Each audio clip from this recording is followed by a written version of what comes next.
Hello and welcome to Inside Music Curation. We're the team at Feed Media Group. We're back here to talk all things music curation. And today our episode is called Merry Clipsmas.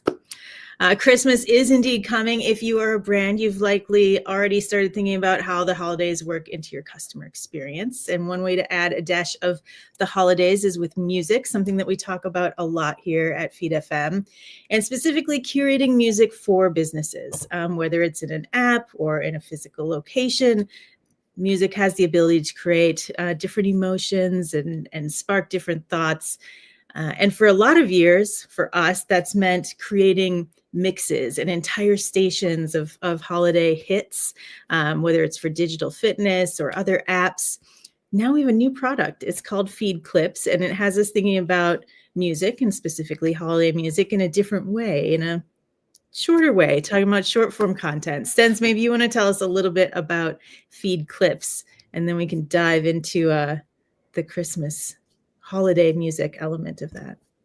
Yeah, well, we're excited about it because short form videos become the default language of social, if you think about it. And music has, that's changed a lot in terms of how people discover and experience music, which is something that we use all the time when we're building radio stations for fitness and things of that nature. We're looking at trending and viral and all those things. And now we're getting directly into the trending and virality game and using the decade-long experience we have of using licensed music to drive engagement and retention. That's our expertise. And so now we're applying it to really, really short form nuggets of music, which is really exciting. And especially within that framework, Christmas music is a very, very rich and deep and wide assortment of music that we can play with as curators. And so Mike and I have been spending a lot of we've been in the Christmas spirit for a while, even though I haven't been wearing these tree lights on me, but we've been thinking about Christmas music for at least the last 6 months. And I think we have some really amazing offerings in our Feed Clips product for our customers. And I might as well hand that off to Mike. So yeah, Mike, talk a little bit about kind of the general framework and background for Christmas music and emotions. And we're not creating a new thing here. Christmas and music go back as long as old Saint Nick and Jesus Christ and probably before, right? I mean, I think, it's another way to give your platform validation, right? Like, so if you've got clips available on your app for UGC, that's going to help you compete culturally, it's in terms of seasonality. And, I'm sure that there's a lot of almost like seasonal FOMO. Like if you don't have the Christmas hits for your users to put into their videos, you're really missing out over these next couple of months. Yeah, I mean, when you think about it, with all user-generated content, social media, short-form content, everybody's sharing these moments, right? These memories, these moments that they have. And we've talked about it before, they're acting as kind of mini music supervisors, right? They're looking for the soundtrack to their life, the soundtrack to this moment that they're having. And sometimes that's something that you already have in your head. Like maybe you step outside one day and the snow is falling beautifully upon your lawn and, Winter Wonderland just comes right into your head. And you're like, I'm going to post this. I'm going to find Winter Wonderland and go from there. Or maybe you're, looking for something maybe that you haven't heard before and digging through the record bins of the Christmas collections to find something new. But I think everybody's looking for the soundtrack for the moment. And this time of year, holiday music has to be there. And yeah, and so when we were looking at, Christmas music, we have a really large amount of licensed music that we're putting into Feed Clips. But we've done a lot of homework on how other UGC companies do it, like TikTok and Instagram. And a lot of times what you get is a never-ending scroll of tracks with not any particular organization. And so that can lead to creator fatigue and indecision. And it also can lead to Winter Wonderland being the default pick for every single video, which gets old pretty fast. So what we've done with Feed Clips is we've taken an approach of let's put these all into collections, let's be sensible, let's organize them, And for Christmas, we actually have 5 subsets, which we can talk about later. But we got to get it really, really organized and available so that if you don't have that moment Melissa described where you walk outside, it's snowing, and I want to use Winter Wonderland, you can come into Feed Clips and you can very quickly look at the Christmas collection, and there's a ton of options, and you can set the right tone and set the right mood. And it's not just about vibes and feelings, it's about strategically smart, because for the companies that do the UGC, we know, and we see it over and over again, the difference in the clips with music and without music is massively different in terms of engagement and retention. And shareability, right? Like, I'm much more likely to share something out if I can put music behind it. Someone else may pass that along. And the music is what kind of ties it together and ensures that same emotion comes through on the other side of the screen. Yeah, Mike, as our resident expert here of, TikTok user, virality, things of that nature, I think you even came into this meeting. I don't know what song it is yet. I have a hunch, and you've spotted at least one song that rose all the way. You know what I'm saying? Talk about how this virality works in general, because it shows how Christmas works specifically. Yeah, I mean, it's amazing that a song that came out in 1958 finally hit the Billboard #1 and the Billboard Hot 100 in 2023, and it was that Brenda Lee "Rocking Around the Christmas Tree" song. Now, it was used a bunch. It was in Home Alone. We should talk a little bit about music in movies as well, and how it is memorable. But I think in that year of 2023, so many people used a clip of that song that it shot to #1 on the Billboard charts. That's 65 years later after it was released. I mean, it's wild. You've got the power of music to elicit these emotions, and then you've got the power of social media and virality that brings music back into the forefront. I mean, we've seen it over and over again, from Fleetwood Mac to Kate Bush to "Rocking Around the Christmas Tree." Holiday music is no exception. People are looking for these familiar hits. I think especially around the holidays, there's this element of nostalgia. And so going back to the songs that we know and love, finding new ones, all included in what we're looking for to soundtrack these moments. Stens, tell me a little bit about how we broke down the Christmas collection. So instead of just one big bin of Christmas tracks that you can clip from, how did we break it down? I mean, yeah, we talked about this a lot in our prep call, and Mike, from his years of radio programming and being a radio DJ, he knows the Christmas music in and out even more than I do. So we were like, how do we structure this? And so the obvious things are Christmas classics, So we've got some Christmas classics in there from Otis Redding and Bobby Darin, amazing timeless singers singing Christmas songs. And then we've got Christmas carols, like the more traditional approach, We Three Kings, Deck the Halls, etc.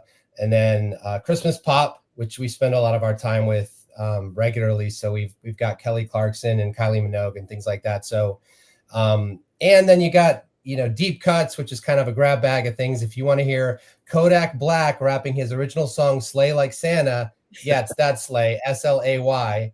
We have that. It's explicit, it's on point, it's a banger.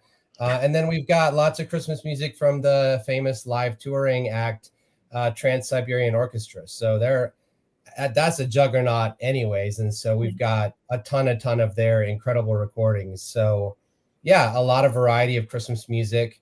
I think that touches on something really important too, is having the standards, having the sing-alongs. It might be okay if that's an unknown artist, but then having the combination also of well-known artists, pop stars that are doing either renditions of the classics or their own take on holiday music, I think is very important in a social media / UGC setting. I think it's what people are looking for and expecting. Yeah, sometimes novelty over nostalgia is the way to go for some of these UGC videos. Yeah, and offering both of them. We also, sorry, I was going to say, we also one of the things that's really exciting about Feed Clips is we're going to get a really strong signal for what the market wants, right? So all of our customers that use Feed Clips are going to have really incredible analytics so that they're going to very quickly be able to, refine the dial of what kind of music they're offering, whether their users are more interested in the nostalgia end of the spectrum or the novelty end of the spectrum. They're going to have analytics so they can get an ever increasingly clear signal of what people want. And I think that's part of the fun for Mike and me, is that we have this gigantic catalog of licensed music that we're kind of serving up, and we're taking the best of it and we're putting it in there. And once we get more of that market signal of what people want, we'll know, oh, do we lean more into the Bing Crosbys or do we lean more into the Kodak Blacks when we continue doing this work? Yeah, the analytics are such a big part of it, both on our end, from the curation, from the building the catalog standpoint, and also for our end customers to get to know their customers better and what music is working for sure. And, Feed Clips is not just for social media, right? Like, this is really any app that's looking to, soundtrack short form content. It could be an e-card, it could be digital greetings. And I think that, for digital greetings customers, it's pretty common to say, okay, I know I'm going to need Christmas music. I'm going to need Halloween music, right? They're really honed in on the holidays. And I wonder if all of the social media companies are forward thinking of that as well, because even if you're not putting on an app that's holiday specific, again, these are major kind of cultural moments that happen, and overlooking people's desire to soundtrack these moments and not offering something like holiday music could be an oversight as well. Good point. Mike, actually, I got a quick question for Mike, and I'm putting him on the spot, but as our resident radio DJ, and you're right, Melissa, if you don't have Christmas music during this couple month period, it's noticeable, it's conspicuously absent. Is there a golden rule on radio for like how much approximately of Christmas music you should stir into your general playlists during November, December? I think there's a sweet spot there, and I've never asked you this question before. This is a cynical take here, but there's a saying that goes around the terrestrial radio world where it's sort of like, the lower a station's ratings are, the sooner they flip to all Christmas music, because it's a guarantee. Like, everybody loves Christmas music, and we started it after Thanksgiving last year. Our ratings shot up between then and the end of the year. Let's start it in the beginning of November. Let's start it right after Halloween. Because what we're doing ain't working, so we know Christmas music is going to work. Right on. Well played. Well, we usually try to go out on some kind of round robin, talking a little bit about how the music directly has impacted us, and we all know the power of music. Do you guys want to share some of your holiday music moments from the past that have really stuck with you, kind of solidifying the staying power of music and how it can bring you back to a moment years later? Well, I've got one. So, I mean, children of a certain age, or no, I'm not a child, people of a certain age grew up with having the Peanuts, holiday specials on TV regularly. And so I fondly remember the Great Pumpkin Charlie Brown, and then there's like the Thanksgiving Charlie Brown, but by far and away, the most classic, the most quintessential is the Charlie Brown Christmas. And I grew up loving that show and not really appreciating how great the music was until I married into a partnership with a woman who adores that soundtrack. And so the Vince Guaraldi Charlie Brown Christmas soundtrack is on regular repeat at our house. And for me, it's a twofer because it's amazing music and it brings me back to those nostalgic experiences of watching this movie when I was a kid and sharing it with our son. Yeah, that's definitely one for the ages. What do you got? I don't remember if it's the skating song on that album, but I also love that album. It's been a part of my holiday tradition for a long time. Maybe it's the skating song, but you can't hear that piano and not imagine the snow falling at the same time. Like, it just creates that instant impact of like the falling snow with the piano keys. Very powerful.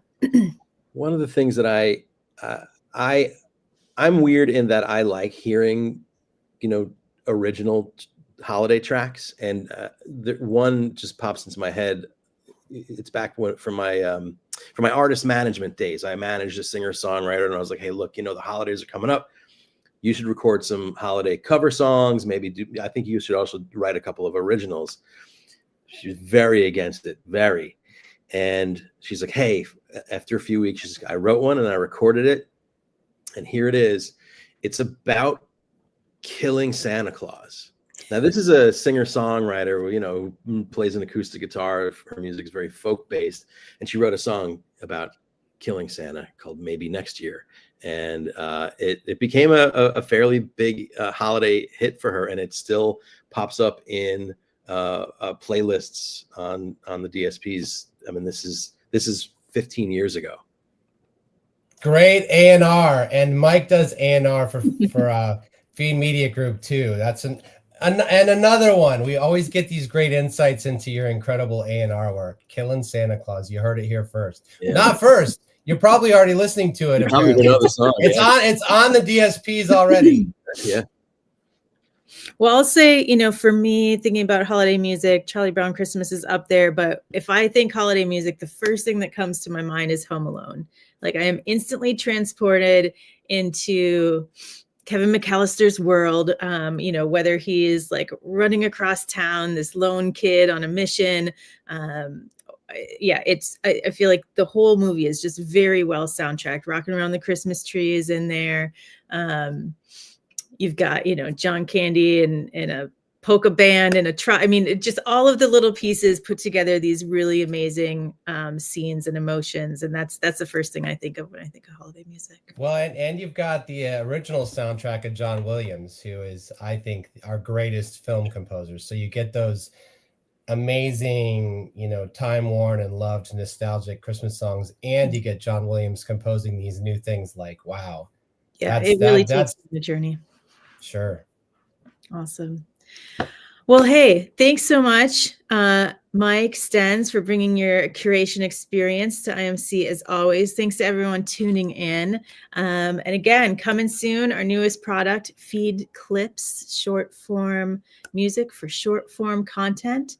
And we wish you all a Merry Clipsmas. Merry Clipsmas. Thanks, you guys. Bye.